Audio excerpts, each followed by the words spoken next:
change and have a lot to say. But man, I still think those games are crazy. The Shout It Out phrase is just a really cool game, very simple, that you can play throughout the lesson time. And the way you do this is you put a phrase on the wall, we give you the phrase, that corresponds to the lesson. And so you turn the letters, of course, backwards so they can't see the phrase. They can see maybe how many words are there, and they can see the breaks, but they don't know how many letters or how many words are on the wall. And so the kids get to guess a letter periodically throughout the lesson. And so it's a lot of fun, and even the older kids just really get focused on trying to solve this phrase. And so just every now and then you can say, you know, I need somebody to guess a letter to get our Shout It Out phrases. So a kid may guess whatever letter, an E.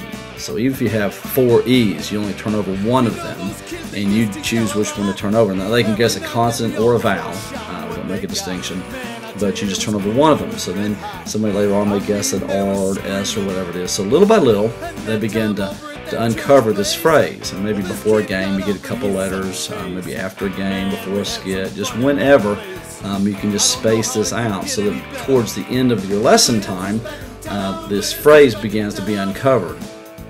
And so the rule is that you can't guess the entire phrase until you're down to 5 uncovered letters. You know, the kids are going to want to shout out the phrase when they get down to about half the letters left, and a lot of them still don't know what it is, even though they may think they do. But when they get down to about 5 letters, and they pretty much know what the phrase is, and so that's when you say, okay, everybody together now, 1, 2, 3, and they can all shout out the phrase together. And so anyway, a lot of fun. And it's just it's very simple, but your older elementary kids will love every week trying to guess what the Shout It Out phrase is. And if the kids want to play, you better let them.